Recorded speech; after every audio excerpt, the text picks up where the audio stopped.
कुछ और एग्जांपल्स देखते हैं। You are here, you are not here, और आर के साथ अगर नॉट को अटैच कर दें तो वो कॉन्ट्रैक्टेड फॉर्म बन जाएगा aren't, you aren't here. She was working, she was not working, और कॉन्ट्रैक्टेड फॉर्म बनाएंगे तो बनेगा she wasn't working. I can speak English, I cannot speak English, और कॉन्ट्रैक्टेड फॉर्म में I can't speak English. They will help you, they will not help you, और will के साथ जब नॉट को अटैच करके कॉन्ट्रैक्टेड फॉर्म बनाते हैं तो ये विलंट नहीं बल्कि ऑन्ट बनता है, तो उसका नेगेटिव बना दे ऑन्ट हेल्प यू। अब यहां कुछ सेंटेंस आपके लिए दिया जा रहा है, try to do this. Video को थोड़ी देर के लिए पॉज कर दें and will see the answers in a while. All sentences have got a helping verb with them except the present simple and the past simple. So we bring do, does and did as a helping verb with them. याद रहे, बिना helping verb के ना तो कोई negative बन सकता है और ना ही कोई क्वेश्चन। तो नॉट का यूज करके नेगेटिव बनाने का रूल हम लोग ऑलरेडी सीख चुके। अब एक और नेगेटिव वर्ड है जो बहुत फ्रिक्वेंटली यूज होता है और वो है never.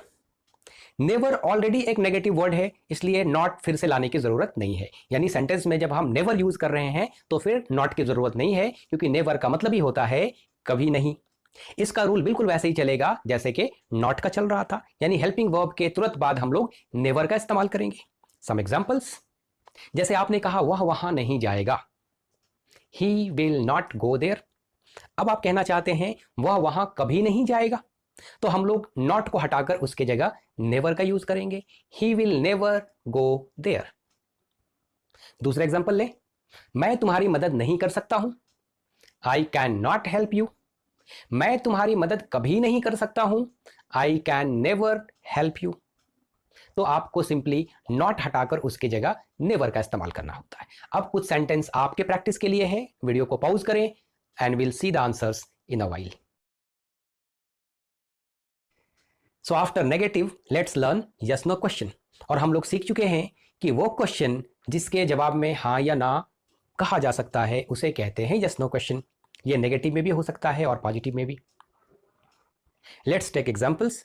You are a doctor. पहले ये बताया जा चुका है कि नेगेटिव हो या फिर क्वेश्चन, हेल्पिंग वर्ब का रोल बहुत इंपॉर्टेंट है। जब नेगेटिव करना होता है तो हम लोग हेल्पिंग वर्ब के तुरंत बाद नॉट ऐड कर देते हैं या फिर हेल्पिंग वर्ब के साथ ही उस नॉट को अटैच कर देते हैं।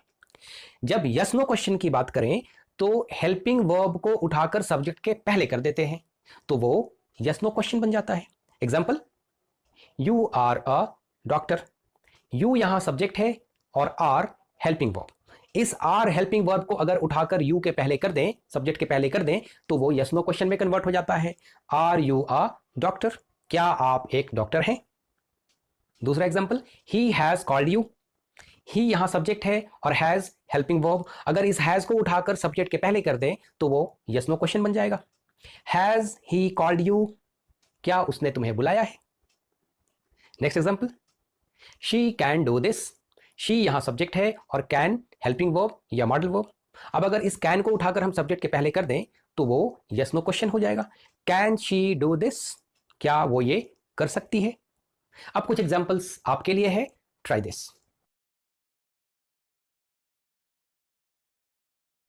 यस नो क्वेश्चन के शुरू में हम लोग एक एग्जांपल लिए थे, उसको फिर से देखते हैं। You are a doctor. आप एक डॉक्टर हैं। आपने इसका यस नो क्वेश्चन बनाया, आर यू अ डॉक्टर?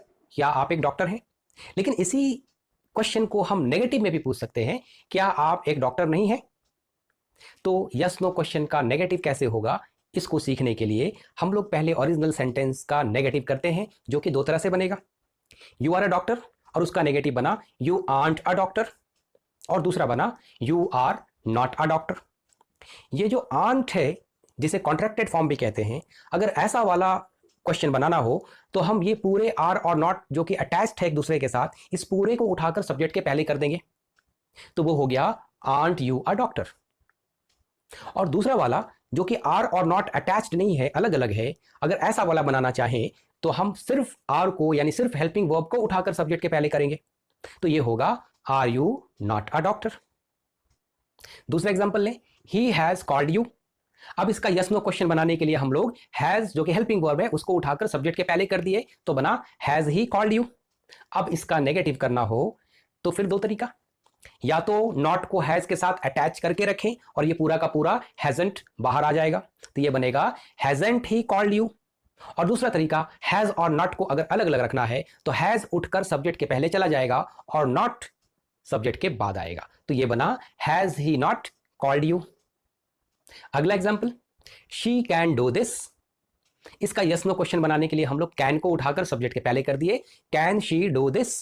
अब इसका नेगेटिव करना है तो फिर से दो तरीका, या तो कैन के साथ नॉट को अटैच रखेंगे और पूरे को उठाकर सब्जेक्ट के पहले कर देंगे, तो ये बनेगा can't she do this.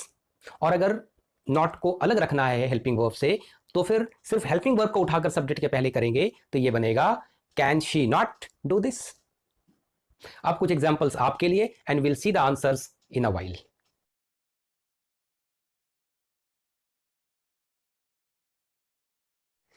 So let's learn WH questions now. English में WH वर्ड्स तो बहुत सारे हैं, but here we learn only 5 words, what, when, where, why and how. Yes no question बनाना हम लोग सीख चुके हैं कि जब हेल्पिंग वर्ब को उठाकर सब्जेक्ट से पहले कर दिया जाए तो वो यस नो क्वेश्चन में कन्वर्ट हो जाता है। तो फिर WH क्वेश्चन कैसे बनेगा? WH क्वेश्चन का रूल बहुत सिंपल है, जैसे यस नो क्वेश्चन बनाया गया था वैसे ही बनेगा, बस उस यस नो क्वेश्चन के पहले WH ऐड कर दें तो वो WH क्वेश्चन में कन्वर्ट हो जाएगा। एक फॉर्मूला को अपने दिमाग में आप सेट कर लें, WH हेल्पिंग वर्ब, सब्जेक्ट और उसके साथ कोई नाउन या एडजेक्टिव या वर्ब। अब कोई यस नो क्वेश्चन फॉर्म करना है तो हम लोग शुरुआत करेंगे हेल्पिंग वर्ब से, उसके बाद सब्जेक्ट, उसके बाद नाउन, कोई एडजेक्टिव या वर्ब। लेकिन अगर WH क्वेश्चन फॉर्म करना है तो उस हेल्पिंग वर्ब के पहले कोई WH वर्ड अटैच हो जाएगा तो वो WH क्वेश्चन में कन्वर्ट हो जाएगा। एग्जाम्पल के थ्रू समझे। वॉज ही प्रेजेंट, ये एक यस नो क्वेश्चन है, क्या वो उपस्थित था? अब इस वॉज हेल्पिंग वर्ब के पहले अगर हम WH वर्ड अटैच कर दे तो वो WH क्वेश्चन में कन्वर्ट हो जाएगा। वाई वॉज ही प्रेजेंट, वह क्यों उपस्थित था? और अपनी जरूरत के हिसाब से हम लोग WH वर्ड को चेंज भी कर सकते हैं, वाई की जगह कुछ आप दूसरा वर्ड लगा दें, जैसे वेयर वॉज ही प्रेजेंट, वह कहां उपस्थित था? वेन वॉज ही प्रेजेंट, वह कब उपस्थित था? हाउ वॉज ही प्रेजेंट, वह कैसे उपस्थित था? और अगर इसका नेगेटिव करना है तो फिर बिल्कुल वही रूल इस्तेमाल करेंगे जो कि यस नो क्वेश्चन वाले में हम लोग सीखे। यानी अगर कॉन्ट्रैक्टेड फॉर्म इस्तेमाल करना है तो हेल्पिंग वर्ब के साथ नॉट अटैच होकर सब्जेक्ट के पहले चला जाएगा, और अगर अलग अलग इस्तेमाल करना है तो हेल्पिंग वर्ब सब्जेक्ट के पहले आएगा और नॉट सब्जेक्ट के बाद। तो नेगेटिव क्या बनेगा? वाई वॉज ही प्रेजेंट, तो नेगेटिव में हुआ why wasn't he present, why was he not present. अब आप यहां चाहें तो वाई के जगह दूसरा WH वर्ड भी अटैच कर सकते हैं अपनी जरूरत के हिसाब से।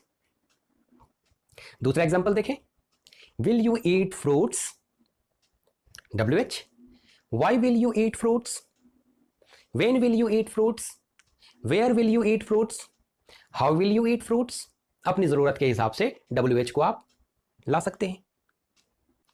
और अगर इसका नेगेटिव करना चाहें तो why won't you eat fruits, why will you not eat fruits? Next example, can you go there, WH, why can you go there, when can you go there, how can you go there? और अगर इसका negative करना चाहे तो why can't you go there, why can you not go there? अब कुछ examples आपके लिए। तो हम लोग ये सीख चुके कि किसी भी पॉजिटिव सेंटेंस को हम लोग 6 अलग अलग तरह से एक्सप्रेस कर सकते हैं। यहां 5 सेंटेंस आपके लिए दिया जा रहा है, हर सेंटेंस का 5-5 और फॉर्म बनेगा, negative, yes no question, yes no negative, WH, WH negative. Try to do this